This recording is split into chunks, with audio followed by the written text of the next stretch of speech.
Should you ever really hire your assistant for years that you've had to become a real estate agent? I'm going to answer that question in just a few moments.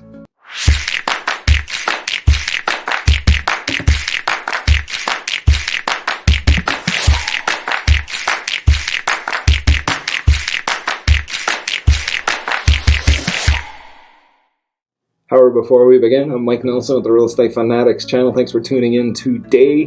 Go ahead and hit my Calendly link if you want to schedule time to me, pick my brain on anything. We got quite a few people that do that.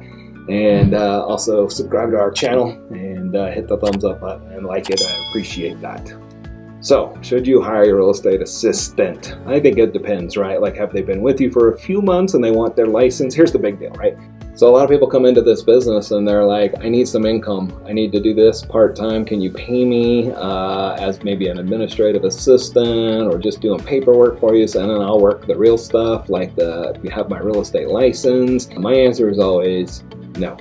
No, you're either all in on a W-2 job, and that way I can have you focus on really helping whatever that job role is versus being distracted by the real estate agent job. Here's my thing, I think you're trying to get the best of both worlds when you do that and somebody gets hired in, because naturally what they're going to do is the money is made obviously on the real estate agent 1099 commission side. Yet they want to be able to say, hey, can you pay me till I can get to that point of making that big money? Well, guess when that big money starts coming in and they go, peace out, my allegiance is more to that money, and I get it, I understand that. So I'm not against that, I'm just saying that's usually what happens is as soon as they start exhibiting some success, they vacate the W-2 job or the 1099 administrative job, and that's just the way humans think, right? So for me, that's one thing I have to look out for is I'm very clear that if I give you a paid job, it is going to be for a 1 to 2 year period. As far as I'm concerned, I'm not gonna let you go become a real estate agent. Even if it's an ISA model, maybe it's a 3 or 6 months of getting your feet wet in the ISA role and getting paid. But you're not going to really work with any clients during that time. You're going to refer those to the agents on our team that have licenses. So back to the question really of, should you hire your assistant? Again, I think it really depends on when you first start. But I think you will know.